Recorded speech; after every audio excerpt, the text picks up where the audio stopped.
Bueno, pues tienes que quitar eso, probar, ya está. O sea, que se oye todo. Estamos esperando que venga la autora. Vale, pero ya se oye, ¿no? Bueno, no, espera, todavía no. Ahora vamos. El mío es el puntísimo. Ya se ha conectado Laura. Ah, vale. Empieza a entrar gente. No sé. Uy, qué nerviosa. Que no tengo dónde apoyarme, estoy un poco aquí nerviosa, ¿eh? No. No, ya está. Así un poco, así.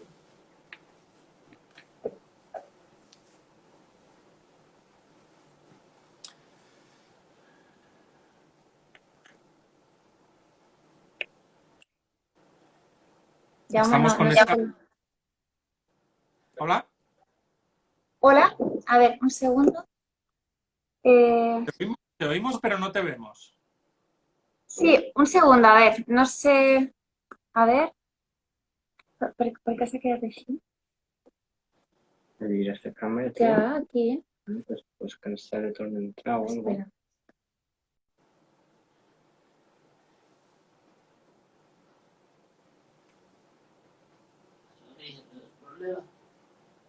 Sí, han conectado, pero...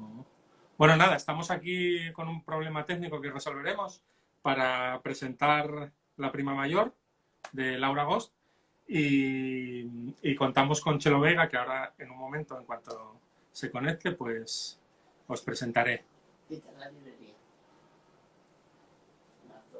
Por la librería. Claro.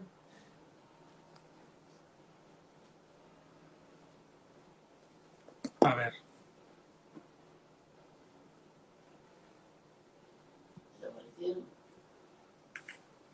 Ahora.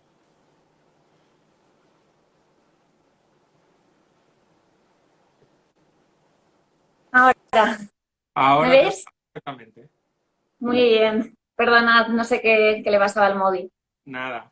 Bueno, nada, estaba comentando ya el tema de tu libro y nada, darte la bienvenida a la librería Cervantes, aunque sea de esta manera un poco rara e incómoda, pero estábamos hablando antes aquí con Chelo y con Conchita Quirós, la jefa, que a ver si en breve podemos tenerte por aquí. Sí, ojalá. Además, me encanta vuestra ciudad. Ya estuve hace unos años y es una pena que tenga que ser un poco, bueno, atípica, ¿no? La conversación, pero bueno, ojalá pueda venir muy pronto, sí. Bueno, pues nada, así que bienvenida a este foro abierto, que es a través del cual canalizamos los actos culturales de la librería. Y nada, te voy a pasar con Chelo, que es la coordinadora de las bibliotecas de Oviedo. Y nada, aquí la tengo muy sonriente, le ha encantado tu novela, por cierto, o sea que os vais a llevar bien. Voy a mover esto y hasta luego. Hasta luego.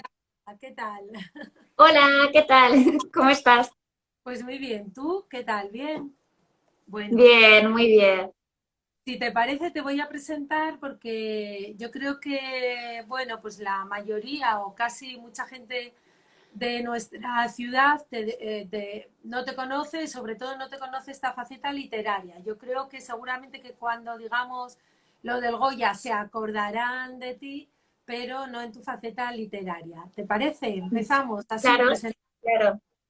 Bueno, pues Laura Agos es una chica muy joven, 26 años, a puntito de cumplir 27, pero todavía 26, y que ha entrado en este mundo creativo de una manera muy, muy fuerte y muy potente. O sea, que nosotros la vemos con un futuro estupendo. Fue Premio Goya 2018 al mejor corto de animación con Buddy a Buddy, en un momento que todo el mundo recuerda cuando tu agradecimiento, ¿no? Cuando cogiste el Goya, en un momento que estaba siendo muy criticado Woody Allen y que realmente tú reivindicaste, como debe de ser además, su figura y su personalidad como director. Os recomiendo que veáis el corto, después si nos da tiempo hablamos un poco de él, a mí también me gustó muchísimo, lo volví a ver, lo tenemos además en la plataforma de bibliotecas, en el film Asturias, o sea que gratis, todo el mundo lo puede ver. Bueno, además de este Goya, fue ganadora en 2019 del 5º torneo de dramaturgia de las Islas Baleares con la obra Seguí. Y en 2019 también en el torneo, en el 9º torneo de dramaturgia catalana de temporada alta con la obra Matar al padre, que también quedó finalista en un torneo en Buenos Aires este mismo año 2020. Hace un año ahora más o menos, publicaba su primera novela, La cocina gran, en catalán, en catalán o en mallorquí, yo no sé muy bien eso. En catalán, en catalán. Es la misma lengua, lo que pasa que, bueno, luego hay como dialectos, ¿no? Hay variantes dialectales, pero es la misma lengua y está escrito en catalán, sí.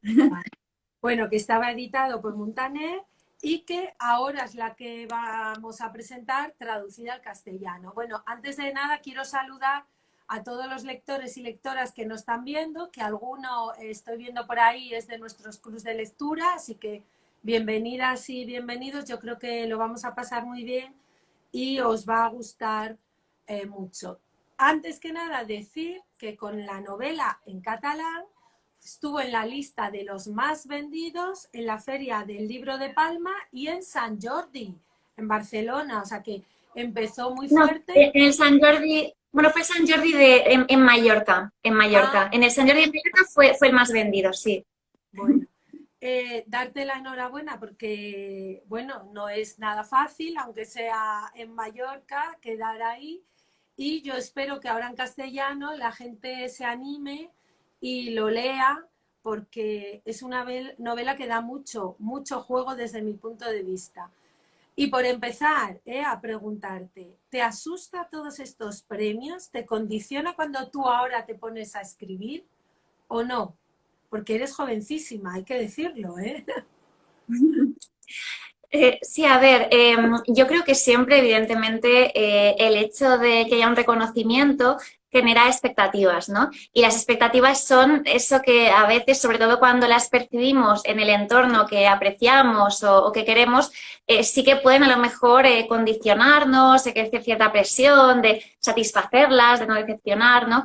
Pero bueno, en general intento dejarlas un poco al margen y un poco relativizar tanto los éxitos, si los podemos llamar así, como también los eventuales fracasos o simplemente resultados más mediocres que se puedan producir, ¿no? Y creo que es la clave un poco para mantenerte libre como creador, si no, al final eres un poco un esclavo, ¿no? de lo que se espera de ti y como dices, soy joven todavía, no me conviene empezar a ser esclava de nada tan pronto.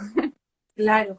Tenía yo aquí una pregunta para más tarde, pero ahora que sacas el tema, lo podemos hacer porque, claro, tuviste mucho éxito en esta primera novela, tuviste éxito con tus obras de teatro, con los guiones.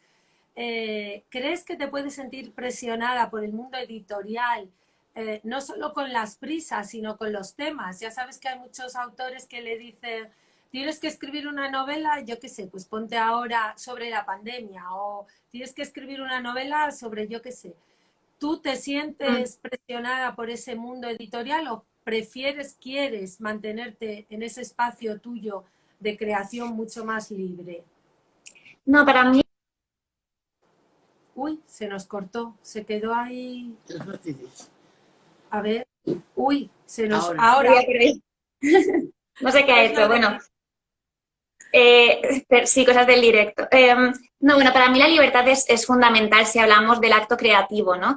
Creo que si no ya puedes trabajar por encargos, puedes ser un producto, pero si hablamos de alguien que crea, creo que es inseparable, ¿no? De que tenga absoluta libertad creativa. Sí que es cierto que, bueno, sería un poco ingenuo obviar el hecho de que estamos en una industria al final y, por tanto, como dices, las editoriales siempre a lo mejor tenderán a considerar que a ese autor le conviene más tratar una serie de temas, a ese otro por su perfil le conviene tratar otros, eso es inevitable. Pero bueno, por el momento he tenido mucha suerte porque, bueno, yo ya antes de lo del Goya, del tema del teatro, todo esto y también de la novela, había podido publicar y escribir mucho relato breve. Aquí, bueno, en Mallorca, claro, en Baleares es un entorno más pequeño, pero más o menos sí que ya notaba que se estaba valorando mi trabajo. Y cuando escribí la novela y fui a la editorial, que enseguida accedió, Joan Muntaner, de alguna forma yo ya había escrito aquello, o sea, no comenté a nadie antes, oye, ¿qué te parece si escribo de esto? Sino que quería escribir de aquello, al igual que en su momento con Woody and Woody quería tratar ese tema, al igual que en el teatro también.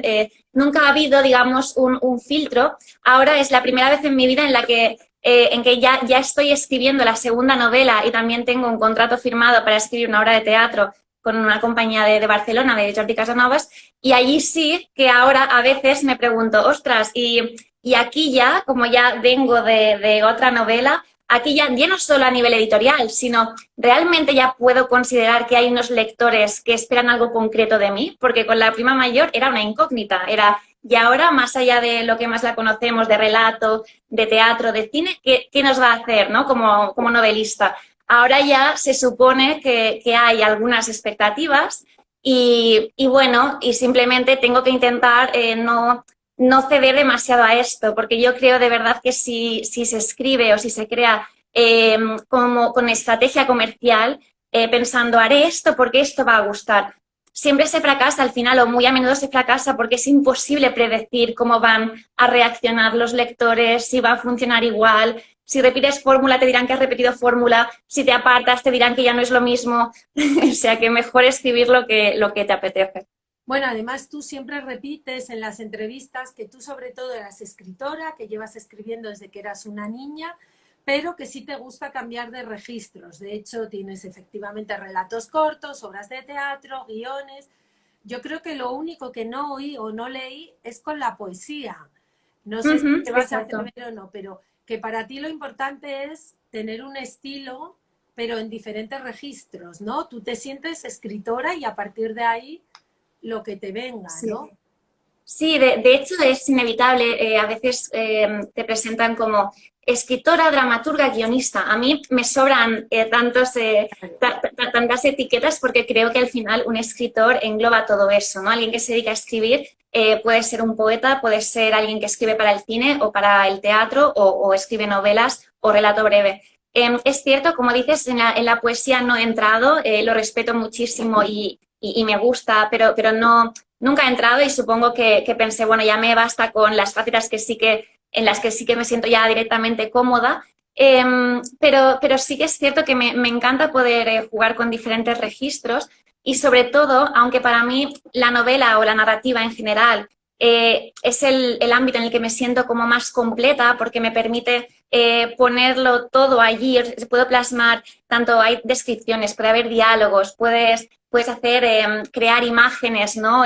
Mentales, potentes. Puedes jugar incluso con metáforas ¿no? visuales, pero escritas. Es muy amplio, pero es verdad que el cine, aparte de que tiene un punto muy popular, puedes llegar a mucha gente y el teatro también produce esa sensación de ir tú a la sala y estás viendo en directo, notando en directo las reacciones de la gente. Y eso es una sensación muy poderosa, porque yo no puedo estar en cada casa cuando la gente está leyendo el libro y ver si sonríe o si se emociona. Pero en cambio, cuando escribes teatro, escribes cine y llega a la pantalla o al escenario, es profundamente enriquecedor y además es un tipo de arte que me gusta mucho estar allí, me gusta poder trabajar en el audiovisual y en el teatro, porque te obliga, es un poco una lección de humildad, así como novelista eres un poco Dios, ¿no? O como escritor eres Dios, cuando escribes narrativa, tú dices aquí hay esto aparece.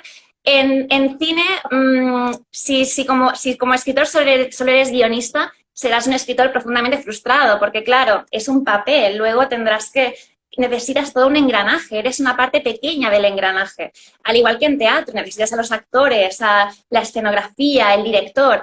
Y es una lección de humildad. Me encanta entrar en el audiovisual y en el teatro porque salgo un poco de esa cosa tan egocéntrica de cuando escribo narrativa. Bueno, después hablaremos porque las reacciones de los lectores, yo ya te oí también que estuviste con algunos clubs de lectura, que también ahí es un encuentro y que puedes ver perfectamente. Pero bueno, lo dejamos.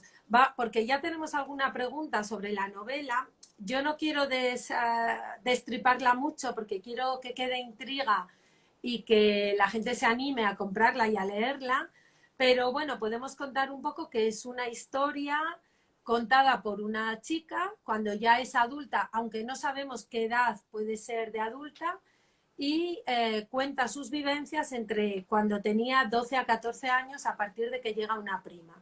A partir de ahí es un mundo de adolescencia que después tú nos explicarás. Es verdad que ahora hay, y siempre hubo muchas novelas con adolescentes y con la adolescencia, pero tú siempre hablas de que esta novela es un poquito especial. Cuéntanos o cuenta a nuestros lectores y lectoras y después ya vamos contestando alguna pregunta que yo vi por aquí, por Instagram ya. ¿Por qué para ti esta novela, a pesar de ser un tema que sí trataba en otras novelas, tú la viste siempre como algo especial? Porque Bueno, ya es muy interesante lo que dices, claro. bueno, a ver, yo creo que sobre todo me interesaba escribir esta novela. De hecho, si elegí ese tema para mi primera novela era porque, por un lado, lo notaba lo suficientemente cercano como para poder hablar con conocimiento de causa todavía, ¿no? Esa proximidad, aunque ya no sea adolescente, no hace tantísimos años que deje de serlo. De hecho, creo que es una perspectiva, una distancia que ayuda a poder retratarla mejor. Cuando estás allí metida, no es el momento de escribir sobre la adolescencia. Pero sí que es cierto que yo fui una adolescente bastante atípica y también muy observadora y reconozco que en su momento me molestaban muchísimo los tópicos o los estereotipos que circulan sobre los adolescentes.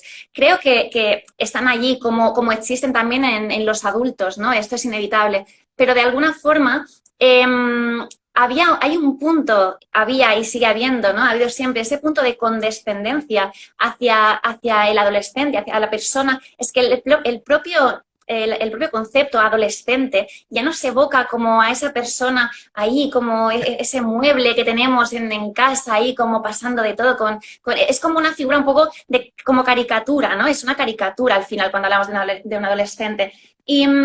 Y yo creo que al final se trata esa etapa de una de la primera, seguramente, gran catarsis existencial que tendremos, del primer punto de inflexión importante o crisis de crecimiento, pero no será el único, es el primero, ¿no? Después habrá en los 25, en los 30, en los 50, en los 40, pero así como cuando abordamos, sea en literatura o sea en cualquier otro campo, el tema de esas crisis de los 30, de los 40, esas crisis de madurez, y lo hacemos con cierta solemnidad, incluso con cierta épica, o al menos con respeto, yo simplemente quería reivindicar que la adolescencia también se aborde de esa manera, no como un mero trámite que solo sirve para hacer bromas y en el que el adolescente es una presión muy, muy compleja, porque por un lado se molesta que actúe como un adolescente convencional, pero por otro lado, si de repente te sale un adolescente que no quiere salir de fiesta o beber o hacer según qué cosas que tocan, también te preocupas casi como padre. Yo he visto padres diciendo, ostras, aquel me salió difícil, pero es que el otro que no quiere hacer nada de lo que se supone que tiene que hacer casi me preocupa más. Creo que lo llevaré al psicólogo. Y claro, como adolescente, por tanto, te sientes, dices, ostras, dejadme en paz, ¿no? Dejad de ponerme tantísimas presiones y supuestos de lo que tendría que hacer, no tantas pautas.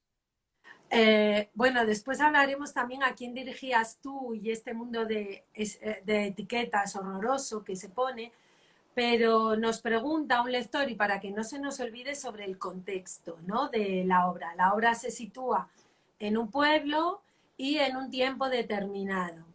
Entonces, explícanos un poco, porque tú siempre dices que el tiempo sí que te apetecía que fuera ese tiempo y por qué. El espacio, en cambio, bueno, tú cuentas que siempre reflejas el mundo mediterráneo, pero yo cuando lo leí también me lo imaginaba en un pueblecito al lado del Cantábrico, o sea que un pueblo Sí. con mar o cerca del mar, pero que, bueno, yo quiero que nos lo expliques tú, porque además ya lo teníamos aquí, pero nos lo pregunta un lector. Sí, bueno. Espacio y tiempo, porque siempre son importantes en una novela y tú tienes un punto de vista también muy interesante en esta novela. Sí, a ver, yo el tema del espacio, es cierto que que no tiendo a contextualizar, de momento, al menos no lo he hecho en la mayoría de relatos, de obras y también en la novela, no tiendo a contextualizar diciendo en esa ciudad o en este pueblo en concreto. Bueno, igual si algún día la historia lo requiere, lo necesita, lo voy a hacer, pero como en este caso se trata de una historia como más pequeña, más íntima, donde lo que importa en realidad es la conexión, los vínculos, un poco la geografía emocional de los personajes, no tanto la física, de alguna forma para mí era un poco secundario. Me parece que, como bien comentas, a mí ya me gusta que haya gente que diga, ostras, pues es que yo me imaginaba el pueblecito, este pueblecito de Galicia, por ejemplo, ya me gustaría, o incluso, no, como se va a traducir al italiano, pues también que me digan, ay, pues me recuerda a este pueblecito de Italia. El ambiente mediterráneo, más que hablar, por ejemplo, de si es de que sea mar Mediterráneo, es un poco, me refiero a que los personajes, por ejemplo, viven están mucho tiempo fuera, ¿no? Hay mucha escena de exterior, de salir a correr, de estar en un jardín, de hacer cosas fuera, ¿no? En ese sentido, para mí, todo lo que es la península también entraría como Mediterráneo, incluso parte de Francia, Italia. Más que nada me refiero a que, evidentemente, supongo que un nórdico igual dirá, uy, ostras, están haciendo un picnic en el jardín, aquí esto a estas horas, ¿no? Esto no lo haríamos. Pero más allá de eso, para mí es secundario y creo que efectivamente, como al final lo único importante son los personajes y ese tipo de historia y de relación que se va creando, creo que además lo deseable para mí es que pueda empatizar y conectar y extrapolarlo a su realidad alguien, un lector o lectora que viva en cualquier otra parte. Y después el tiempo, porque ahí sí que tú lo centraste y por una razón muy Sí. concreta que además, bueno, es muy interesante de cara a lectoras y lectoras más jovencitos, ¿no? Sí, yo la verdad es que la ambienté en unos años, va de 2000 a 2004, que curiosamente son unos años en los que yo todavía no era adolescente, porque yo en el 2004 tenía 11 años, o sea que yo fui adolescente ya un poco más tarde. En el 2006, por ejemplo, ya tenía 13. Pero sí que es cierto que para mí era fundamental que la novela se ambientara con anterioridad al auge de las redes sociales. Porque de alguna forma, aunque yo entré tarde en las redes sociales, es verdad que como estuve un poco en la transición, no era tan habitual que a los 13 ya enseguida lo tuvieras, ¿no? Estaban empezando a surgir y por tanto yo ya entré tarde. Pero sí que es verdad que para mí, para contar esta historia, como además la parte temporal no es importante a un nivel de grandes noticias o grandes eventos históricos que interactúen con los personajes, eso es más secundario. Por tanto, lo fundamental, lo que me interesaba de que fuera entre esos años es el tema de redes sociales. Yo de alguna forma aquí, bueno, los personajes son Rosa y su prima Tina. La prima mayor es Tina y Tina un poco ejerce de esa especie de espejo en el que Rosa va proyectando y se va viendo reflejada y va proyectando celos, envidias, deseos, admiración, rechazo, ¿no? Y por tanto es ese elemento con el que Rosa interactúa. Cuando llegan también los vecinos Monceau, también serán un poco objeto de esa interacción a través de la cual Rosa irá descubriendo versiones de sí misma. Pero si ya hubiera puesto allí Instagram, Facebook, las interacciones, los referentes habrían sido tan inmensos que esa cosa más íntima, incluso más duradera, habría sido impensable porque las redes sociales vienen acompañadas, para empezar, de una desaparición total del misterio. Ya Rosa, si se enamora de Miquel, vale, pero ya sabrá que si va a correr o no, sabrá qué le gusta comer, qué comió durante todo el mes pasado, por tanto ya dices, a lo mejor al día siguiente entra en otro perfil y dice, pues este me gusta más, es otra cosa, por tanto habría perdido ese punto un poco naif también que me interesaba para Rosa y ese punto más endogámico, de que todo fuera un círculo de relaciones como muy pequeño. Yo no sé bueno, después hablaremos, yo creo que la novela, no sé si ya la tildaron en Mallorca o en el mundo catalán, de juvenil o de literatura de mujeres, que ya vi que te lo preguntaba muchas veces. Pero yo lo que sí te tengo que decir que lo recomendaría, pero vivamente a las madres adolescentes, porque lo que es mi generación estamos totalmente fuera de bolos, por decirlo así. O sea, lo que hace una niña ahora, lo que piensa una niña de 12 años, no tiene nada que ver con lo que pensábamos nosotros, incluso yo me atrevería a decir con lo que pensaba mi hijo, que es como tú, de años. O sea, es un cambio brutal en lo que hablan, en lo que dicen, en lo que sienten y en lo que piensan. Y a mí esos temas me parece que tú los reflejas muy bien en la novela. De hecho, a mí la cubierta, que me perdone temas de hoy, me gustó mucho más la edición catalana, porque es ese camino que estamos buscando entre dos mundos que nos agobian, que uno puede ser los adultos, que otro puede ser mi prima mayor, pero yo quiero buscar mi camino, ¿no? Y Bueno, todo, claro, todo esto yo no sé si tú cuando escribiste la novela la dirigías hacia un público o simplemente escribiste una novela que a ti te gustó, que literariamente querías hacerla bien porque eres una persona muy exigente, sin más, pero que la tilden de literatura juvenil, no sé qué.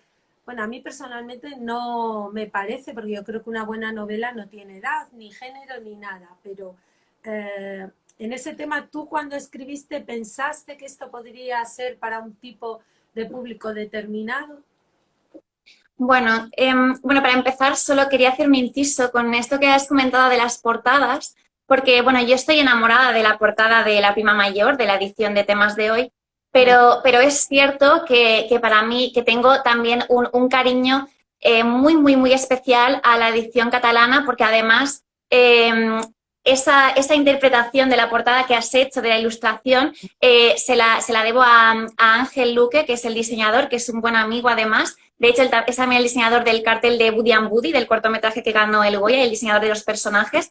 Es un gran amigo y la verdad es que, como bien dices, es esa rosa que corre, que se adentra en un bosque, ¿no? En ese bosque, en lo desconocido, pero al mismo tiempo las siluetas dibujan dos rostros, que también es un poco lo que implicará. O sea, es muy bonita, pero es cierto que, por tanto, a mí me preocupaba, pensaba a ver si en la edición al castellano no me va a gustar tanto, pero debo decir que, aunque sea muy diferente, me fascinó, me encantó.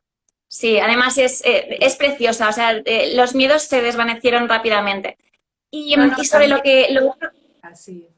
Que no, que es muy ¿Cómo, bonita, perdón? atractiva. Sí, Cubierta, sí, no, a mí me enamora, me encanta. Además, me encanta que existan las dos y me fascinó. La verdad, ya digo, estaba preocupada, pero me encantó.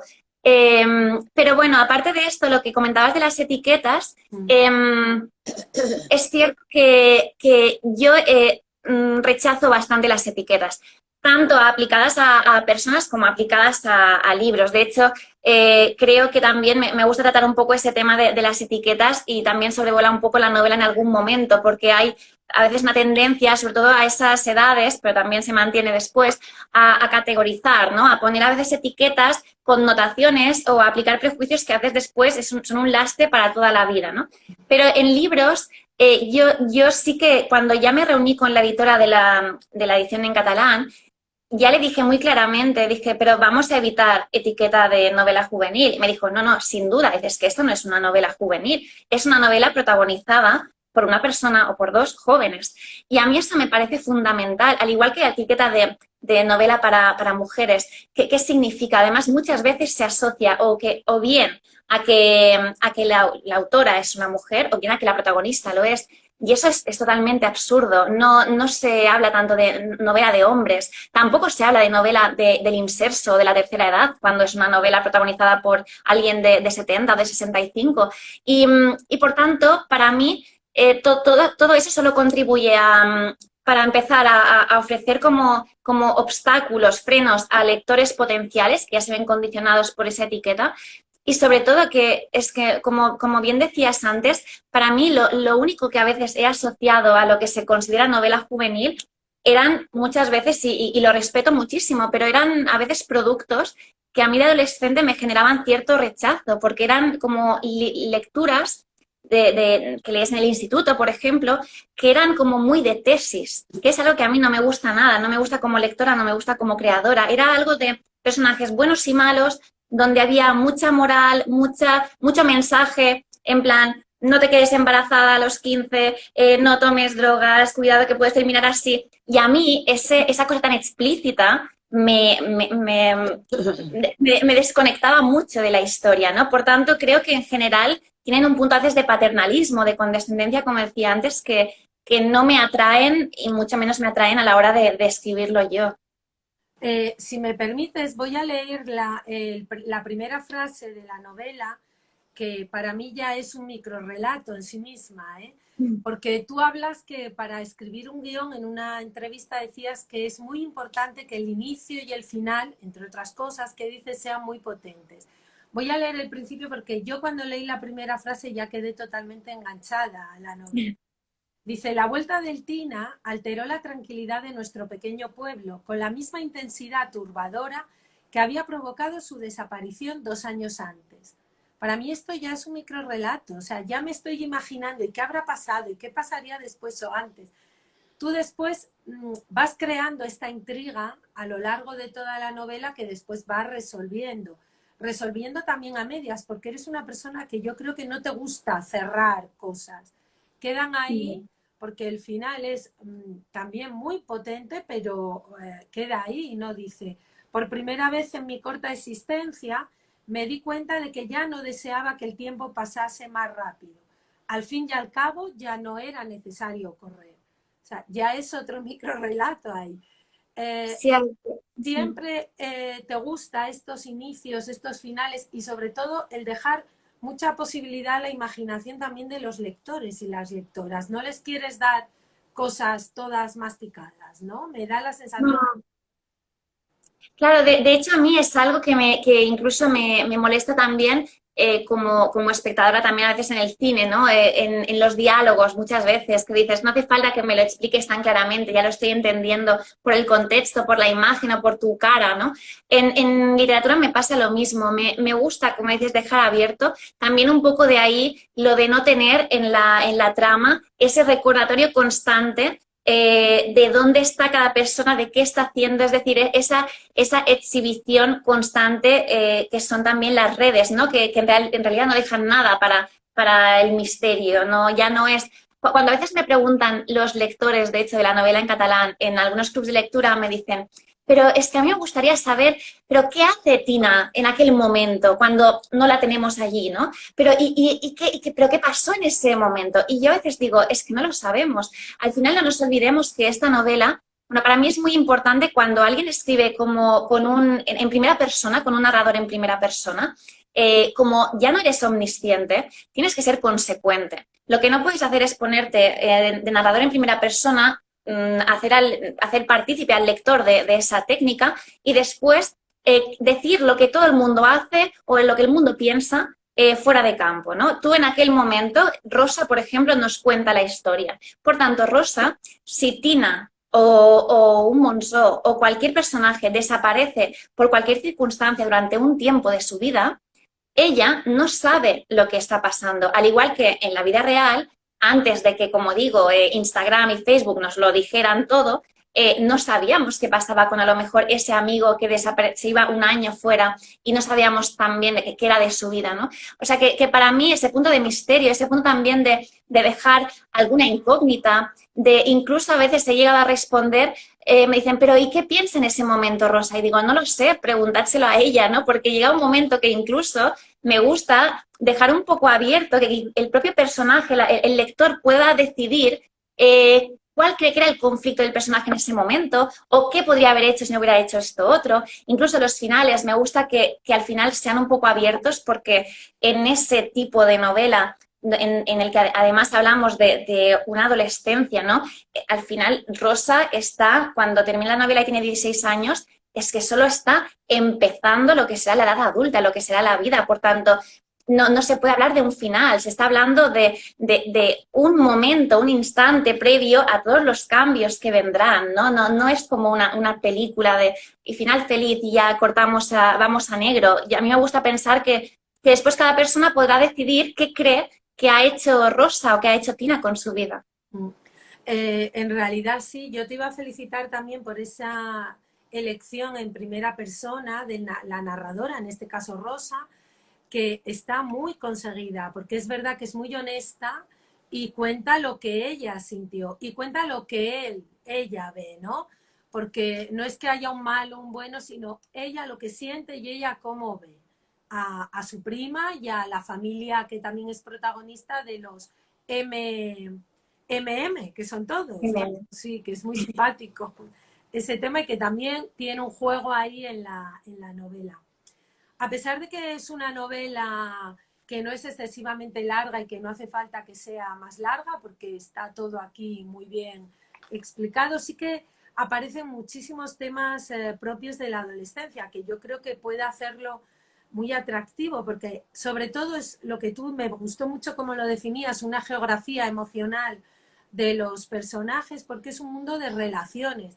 Relaciones primero contigo misma, sobre todo la protagonista, cómo se ve, cómo siente, pero también la protagonista con sus padres, con su prima, con sus vecinos, con sus compañeros de clase. También la primera salida, el alcohol, el tabaco, las drogas, el primer amor, el tema de la anorexia, el tema de los pueblos también aparece ahí, el pueblo, la ciudad. También el tema del sexo, de la regla, la primera regla. ¿Qué más? Otro tema que a mí me entusiasmó también, todo esto de que si humanidades, que si bien, que si mal, que yo creo que lo dejas todo ahí, pero que nos quieres hacer trabajar a los lectores y a las lectoras, ¿no? Que reflexionemos, pero tú es verdad que no nos das, o Rosa en este caso, no nos dice esto es bueno, esto es malo, no, lo dejas todo y tú decides, ¿no? Yo creo que es una manera de contactar más con los lectores, ¿no? O que les quieres hacer trabajar, yo creo, ¿no? A ver, es que yo creo que al final sería muy aburrido que un lector empezara una novela y ya supiera exactamente qué personajes le voy a presentar como buenos, cuáles como malos, a no ser que realmente sea como a veces ocurre en otros ámbitos, que dices, bueno, voy a consumir algo que me reafirme en mis propias convicciones de lo que es bueno, lo que es malo. A no ser que se busque eso, yo creo que en general los lectores precisamente buscan que se les trate como personas con entidad propia, con opinión y con inteligencia y sensibilidad suficientes como para ellos mismos ir percibiendo todo lo que se está contando y llegar a sus propias conclusiones. Para mí el hecho de utilizar la primera persona también me permite no caer en esa trampa, en esa tentación. Al final yo soy una persona y tengo también, por tanto, mis propias opiniones o valores. Pero si ya hablo como un personaje, yo, como comentábamos antes, puedo decir eso, lo que va viendo ese personaje, lo que ella va sintiendo, pero al final incluso si hay algún personaje, como a veces puede pasar con Tina, por ejemplo, que al lector le resulta antipático o le resulta más complicado, más indigesto, ¿no? Yo siempre les digo, bueno, pero no os olvidéis que lo estáis descubriendo a través de los ojos de una persona, además de 12 años o de 13, de 14, ¿no? Pero de una persona joven que además, por tanto, está sujeta a sus propios prejuicios, a sus propios miedos, puede ser injusta, puede en aquel momento llevar a cabo una sentencia o ser muy dura con ese personaje por lo que ella misma está sintiendo, ¿no? Y porque aquel personaje a lo mejor es un recordatorio de aspectos que ella anhela, de cualidades que ella anhela o desea.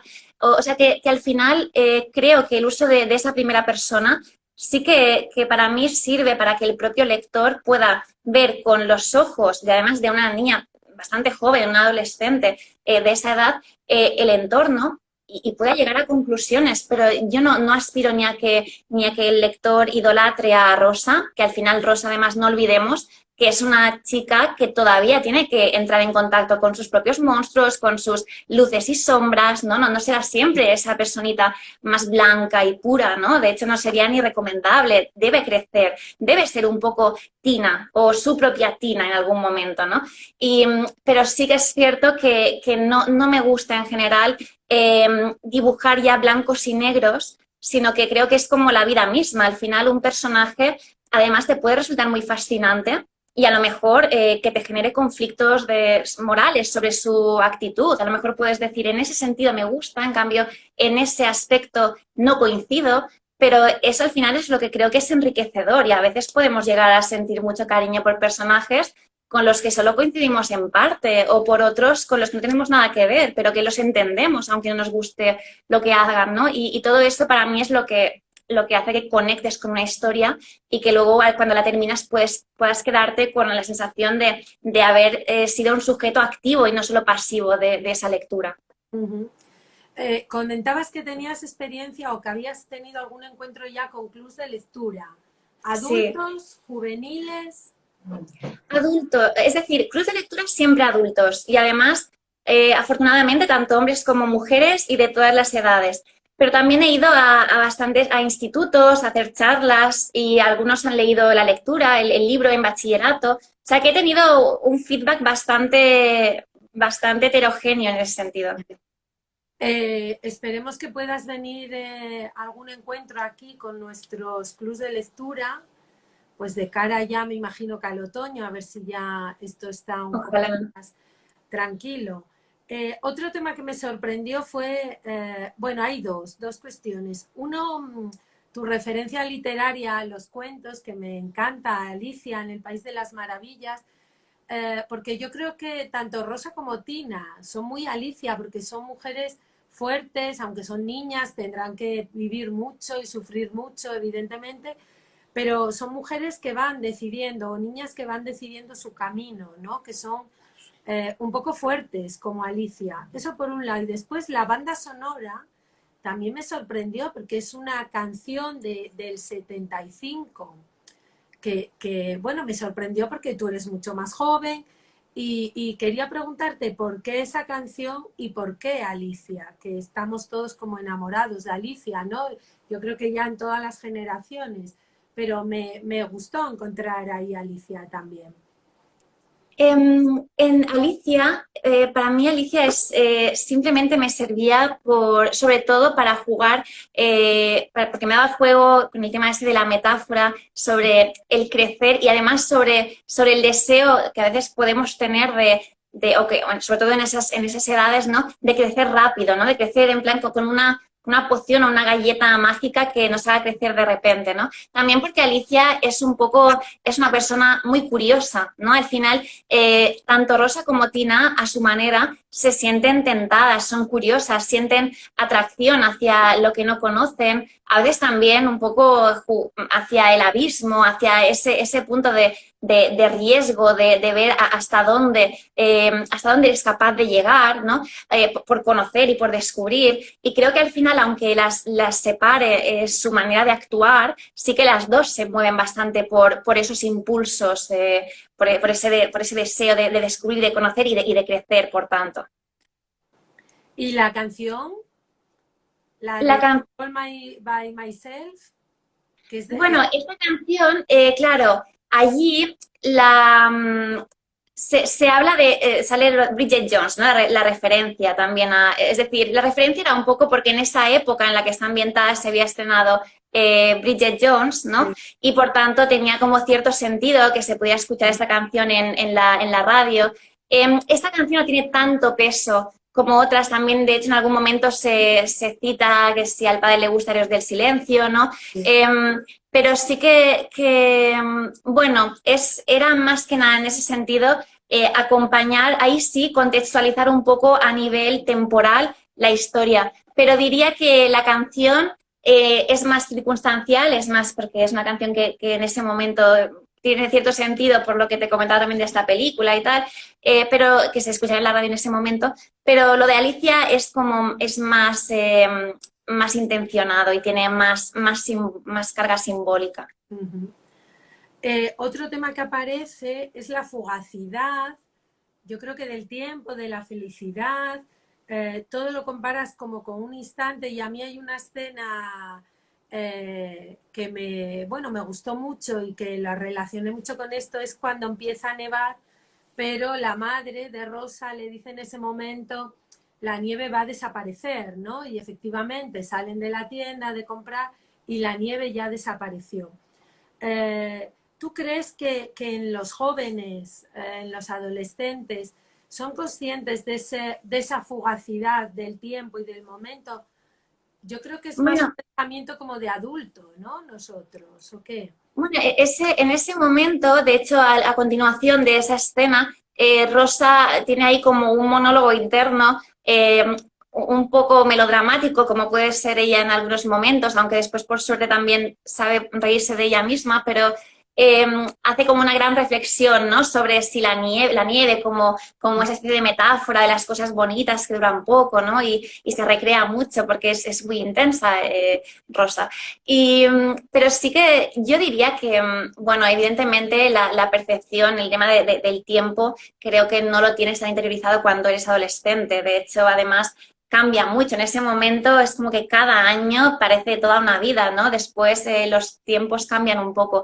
Pero sí que allí, más allá de hablar de la fugacidad del tiempo, de lo que habla Rosa es de esa fugacidad desde un punto de vista momentáneamente pesimista de las cosas bonitas, ¿no? Y habla un poco de ese miedo, también porque creo que a veces Rosa siente un poco nostalgia tanto de cosas del pasado, de cosas que asocia a la niñez, al paraíso, a esa época de serenidad, de certezas, de tranquilidad, donde estás seguro de todo y tienes unos referentes muy claros y todo tiene sentido y no tienes que pensar demasiado en qué vas a ser porque eres un niño y ya está.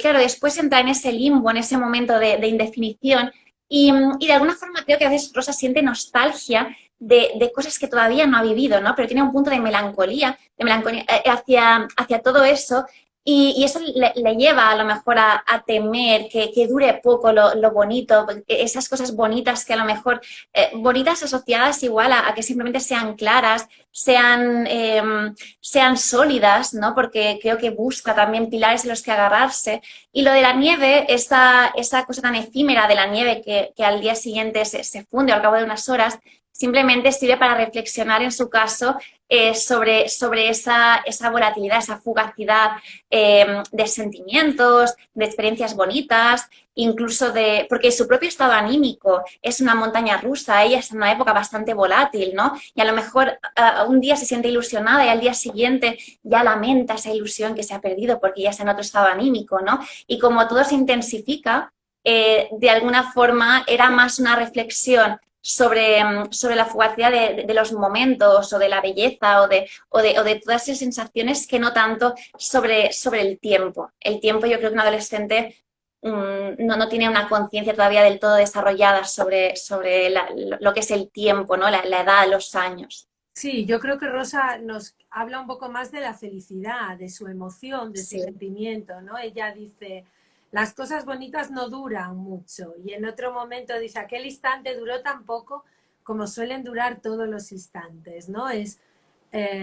Bueno, yo creo que Rosa, claro, está en otro momento de la novela, ya no me acuerdo muy bien, dice, estaba enfadada conmigo, con el mundo, con no sé cuánto, claro, vive efectivamente ese cambio que va a experimentar ella como de niña a mujer o adolescente primero, y se refleja muy bien en todas esas emociones. Yo no sé, me parece que no vi más preguntas por Instagram, pero si alguien todavía nos quiere hacer alguna, yo te quería preguntar porque sí que vi, yo creo que en algún reportaje de la prensa, y ahora nos decías que estabas ya con una novela, con una nueva novela. Si nos puedes contar un poco, si va a salir en castellano, si solo en catalán de momento, si vas a cambiar el registro de esta novela, bueno, no sé, lo que nos puedas contar, claro. Bueno, ahora mismo sí estoy escribiendo una nueva novela y una obra de teatro también, que tengo también ya un contrato tanto para una como para la otra. En el caso del teatro, el registro es muy diferente a, por ejemplo, que es La Cocina Gran, al igual que también es muy diferente en Woody and Woody, ¿no? Cuando en el guión de Woody and Woody. En realidad, en teatro me gusta mucho, de hecho, este punto un poco de diálogo de Woody Allen, ¿no? Me encantan los diálogos como muy largos, muy rebuscados, entre lo intelectual y lo pseudointelectual, con mucha carga irónica y mucho humor. Y eso, por tanto, es un registro que lo puedo exprimir totalmente, explotar en el ámbito del teatro. Y a nivel de novela, de narrativa, sí que me gustaría seguir un poco en la línea de poner el foco en los personajes y en los vínculos. Me gustan especialmente los vínculos un poco peculiares, los personajes que tengan algo de excéntrico, si se puede decir así, como de especial, ¿no? Que por tanto, que a lo mejor se apartan un poco de esa norma, de esa homogeneidad que a veces comentaba que se aplica en adolescentes, pero también en adultos, ¿no? Tendemos a poner un poco etiquetas, a tener muy claras las pautas de comportamiento adecuadas para cada edad. A mí me gustan los personajes que se rebelan un poco contra eso y que se encuentran con otras personas que también son especiales o atípicas, aunque todos seamos atípicos y especiales a nuestra manera. Personajes que sean de una manera especial, ¿no? Y por tanto seguiré un poco en esa línea, pero sí que es verdad que de momento he cerrado un poco con la etapa adolescente y sí que serán personajes ya más adultos, bueno, más adultos jóvenes, pero ya por tanto no será tan esa etapa incipiente, ¿no? De entrar en la edad adulta, sino que ya estarás más bien asentado en la edad adulta y por tanto se demostrará que esa edad adulta que Rosa tiene tan idealizada, donde cree que ya todo será, todo tendrá sentido y sabrá quién es y tendrá respuestas a todas las preguntas y todo será sólido y cierto, pues es una mentira, porque al final lo tiene muy mal, está muy equivocada Rosa, porque al final será solo el comienzo, toda su vida tendrá que convivir con esas dudas y conflictos. Sí, yo creo que eso lo reflejas muy bien, que bueno, hablamos de Rosa, de Tina, pero que está ahí Marc Monceau, que es el padre de Miguel y de Marcel, que yo creo que expresa ese adulto no atípico, sino que llega a un pueblo donde hace cosas diferentes, donde vive cosas diferentes y también tiene que adaptarse a las circunstancias, a todos los cambios. No quiero contarlo porque me apetece que la gente lo descubra leyendo. Y los padres de Rosa, pues también tienen un momento de dudas, tienen un momento de que no los adultos somos, ya lo tenemos todo claro, ¿no? Yo creo que hablamos tanto de Rosa y de Tina, pero también juegan un papel ahí los Monceau con sus hijos y él como padre, que yo creo que también nos dejas muchas cosas abiertas en todas estas historias, ¿eh? Que da juego también para inventarnos nosotros qué pasó, qué hicieron, qué no pasó. Toda la novela tiene una carga de intriga y a mí me gustó mucho, ¿no? De voy a imaginarme yo qué pudo pasar, no quiero que me lo cuenten.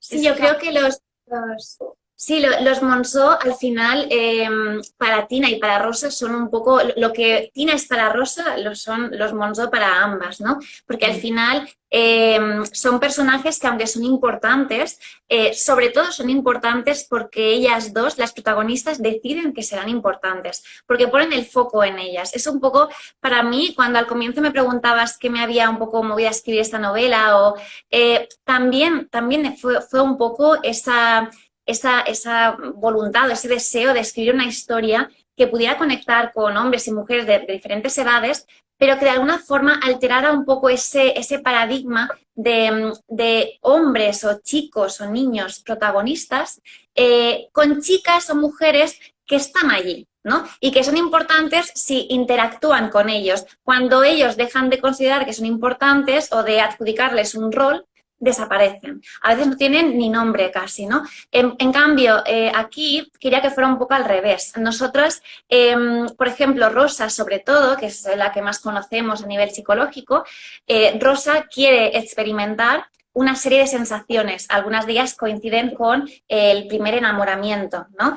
Y los Monceau están allí. Y por tanto, yo a veces digo, a lo mejor es que pasaban por allí, pero en ese momento ella, que quiere experimentar eso y también sabe que va a crecer y a descubrirse a través de esas vivencias, ella decide proyectar todo eso y que el destinatario de los afectos, de la idealización, de las ilusiones, sea uno de los Monceau, ¿no? Por tanto, para mí eso también tiene fuerza y Tina lo mismo, ambas interactúan con ellos, pero solo porque a través de esa interacción, aparte de por otras razones, pero a través de esa interacción, como nos ocurre a todos cuando interactuamos con otras personas, también se van conociendo más, ¿no? Y para mí, por tanto, yo a veces hablo un poco de Orgullo y Prejuicio y suelo comentar que por ejemplo, Mr. Darcy, ¿no? Mr. Darcy es un personaje como muy soso, muy insulso, ¿no? Pero ¿por qué nos interesa? Pues porque Elizabeth Bennet nos dice que a ella le interesa y decimos, ah, pues bueno, pues vale, si le interesa a ella, que es fascinante, igual es que tiene algo. Pues aquí era un poco lo mismo, me interesaba que digamos, bueno, pues igual le daremos una oportunidad, a lo mejor pues sí, es mono, porque Rosa decide que es interesante, ¿no? Bueno, pues te deseamos todo lo mejor, Laura. Yo no sé si tú le quieres decir despedirte. Desde luego aquí nos la vamos a leer, eso tenlo por segura, Qué en los bien. clubs de lectura. Y esperamos contar contigo, y si no puede ser de manera presencial, pues cuando la tengamos leído, pues a través de Zoom o cualquier plataforma que podamos conectar contigo. Darte la enhorabuena. Yo recomiendo, vamos, la lectura de la novela. Lo que no pude encontrar es las obras de teatro y no las tienes publicadas, ¿no? De forma de No, texto. Ah. no, las obras no se han publicado, solo se han representado, de hecho algunas se siguen representando y tal, pero no se publicaron, no. Si alguien está muy, muy, muy interesado, que me contacte. Bueno. Si alguien está muy interesado en leerlas. Intentaremos también que se representen aquí en el norte. Oye, ¿por qué no? Que te traigan. Ojalá, Claro. ojalá. Sí, Además, yo estoy enamorada del norte, me encanta, y en Asturias estuve, ya digo, hace unos años, y me encanta, además, sois muy cariñosos, hablando también sobre todo ese uso del diminutivo, me acuerdo un poquitín y tal, me encanta, me parece súper dulce. O sea vendré seguro, no sé cuándo, pero vendré seguro y Bueno, vendré a visitaros. te invitamos y desde luego si vienes que contactes conmigo y miramos a ver, porque yo creo que tenéis, vamos, tú en concreto tienes un futuro muy prometedor. Ya vi también que estabas haciendo o hicisteis ya un corto con este colaborador tuyo también. Con Jaume Carrió, sí, que es también es el director de Woody and Woody, sí. Tiene una pinta estupenda. También recomiendo que veáis el corto, dura 12 minutos, me parece, de Woody Allen, Sí. porque es un diálogo fantástico de él mismo. Y nada, me dicen que ya tenemos que cortar. Encantada de conocerte, Laura. Igualmente. Te seguiremos ahora, pero muy, muy de cerca. Muchísimas gracias, ha sido un placer. Nada, que se corta esto, si es que se va a cortar en... Sí, muchísimas gracias. Gracias a todos los que también nos han escuchado. A toda la gente que está, mira, Concha Somos Quirós. yo la responsable, que estaba aquí oyéndote todo el tiempo. Ay, muchas gracias, me ha encantado, ha sido un placer. De Cervantes, que el año que viene la librería cumple 100 años, o sea que... Sí. Ostras, muchísimas felicidades. Muchas gracias. Muchas Y gracias. gracias a todos los chicos, chicas, gente que nos acompañó y que esperamos que se enamoren de la novela como nosotros y que la lean. Aquí ya la tenemos, ¿eh, Concha? Sí, sí. Vale. Sí, sí. Entonces, bien. en las bibliotecas también las vamos a tener y te deseamos pues que sigas así, con ese futuro tan prometedor, ¿vale? Muchísimas gracias, Chelo. Muchas gracias a todos. Bueno, Pues Un adiós. placer. Adiós. Adiós. Adiós. Que de repente cortan. Ah, que es que dura 1 hora. es que esto se corta solo. Ah, Pues se corta solo. vale, Pues vale, sí, vale. queda muy feo que de repente Ya, ya. y veo-